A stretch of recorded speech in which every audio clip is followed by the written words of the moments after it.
လာပါကျမကတော့ The Moment Island မှာဒေါက်တာမေနိုင်မင်းဖြစ်ပါတယ်ဒီဗီဒီယိုလေးကတော့ကျမရဲ့ The Moment Island Channel လေးကိုလာရောက်မေးမြန်းထားကြတဲ့အကြောင်းအရာလေးတွေကိုပြန်လည်ဖြည့်ကြားပေးမယ့်အစီအစဉ်လိုပဲဖြစ်ပါတယ်ဒီဗီဒီယိုမှာမေကွန်း3ခုကိုဖြည့်ပေးပါမယ်နံပါတ်1မေကွန်းကတော့ဆီယာမကြီးတအိမ်ပြည်တဲ့လက္ခဏာတွေကိုဘယ်လိုတွေ့ရတဲ့လဲပြောပြပေးပါ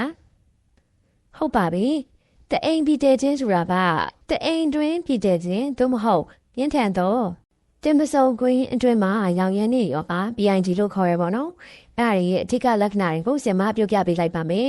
။စီးစက်နဲ့1 byte အောက်ပိုင်းမှာပြင်းထန်စွာနာကျဲကြိုက်ခဲ့ခြင်းမိမဘိုကနေအနံ့ဆိုတဲ့အင်ဂျီတွေပြည်ယူဆင်းခြင်းချမ်းတုံပြီးတော့အဖျားတက်ခြင်းဓမ္မမဟုတ်လို့ရှိရင်အကြဖနာအဖျားနာတက်ခြင်းညာနီလာခြင်းမဟုတ်ဘဲနဲ့ပုံမှန်မဟုတ်တဲ့တွင်းဆင်းခြင်း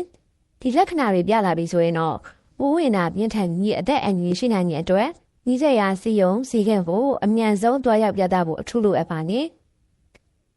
နံပါတ်1မိကိုအနေနဲ့တအိမ်ထူရဖို့ဘလူဖူးတာရမလို့ဆရာမရှင်းရင်နဲ့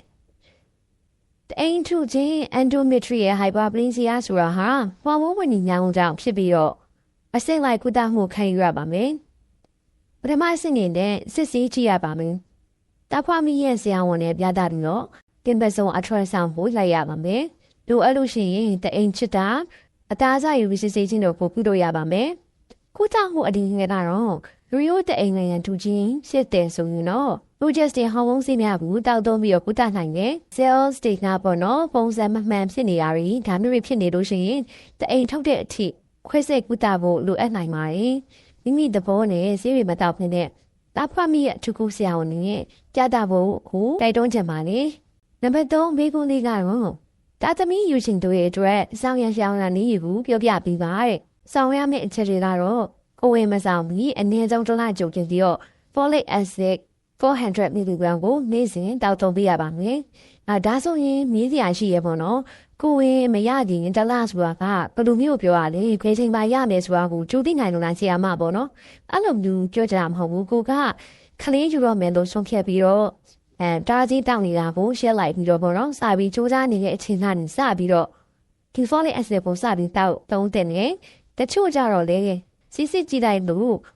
နင်းကြောင်ပေါ်တဲ့စထရမစတောက်ကြတယ်ဒါနဲ့အကောင်းဆုံးကတော့ကိုဝင်မဆောင်ပြီးအရင်ဆုံးတစ်လကြိုတင်ပြီး folic acid ကိုနေ့စဉ်တောက်ရပါမယ်မျိုးဥကြွေတဲ့ ovulation period ကိုတိကျစွာတွက်ပြီးတော့အတူနေရမယ်ကိုအလေးစင်ကိုပုံမှန်မျှအောင်ထိထိပြရပါမယ်ဒါကစောင်းရမ်းချက်ပြီးပေါ့နော်ရှောင်းရအချက်တွေကကြတော့ဆေးလိမ့်နဲ့အရက်ကိုလုံးဝဖြတ်ပြရမှာပဲတောက်နေလည်းဖြတ်ပြရမယ်ပေါ့နော်မတောက်ဘူးဆိုရှင်လည်းမတောက်ပါနဲ့ဆက်လက်ထိနေထားမှာနားကောင်းဆုံးမှာစိတ်ဖိစီးမှုတွေကိုရှော့ချပြီးတော့ caffeine တဲ့အလွန်အကျွံတောက်သုံးခြင်းကိုရှောင်ကျဉ်ရပါပဲအခုနောက်ပိုင်းလူတွေကလုတ်တင်လုပ်ရတယ်ပြင်ပန်းတာတွေနားတယ်အဲ့ခါကျတော့သူကအလုပ်လုပ်နိုင်အောင် coffee လူကြီးကိုအလွန်အကျွံတောက်သုံးတာတွေ့ရတယ်ပေါ့နော်ဒါဒီဘက်ခီရဲ့ lifestyle အင်းနဲ့လင်းပါလာဖြစ်တယ်ပေါ့အဲ့တော့အဲ့လိုမျိုး caffeine ချက်နားရင် short ချအစိတ်တောက်တွေဖြစ်စီရဲ့စီးလိမ်အရက်တောက်သုံးတာမျိုးပဲရှောင်ကျဉ်လိုက်မယ်ဆိုလို့ရှိရင်ခုနကပြောတဲ့ဒါသမီးရဲ့နာလူကြီးညံကိုစီကိုရောက်လာမယ်ကြကြမမနဲ့မိခင်ရောကလူရောကျမပါလိမ့်မယ်ရှင်ကဲဒါဆိုရင်တော့ဆီယာမကဒီနေ့မိကွန်းသုံးခုကိုဖြည့်ပေးသွားပါတယ်နောက်ထပ်သိချင်တာရှိလို့ရှိရင်လည်းကျမတင်ထားတဲ့ video လေးရဲ့အောက်မှာ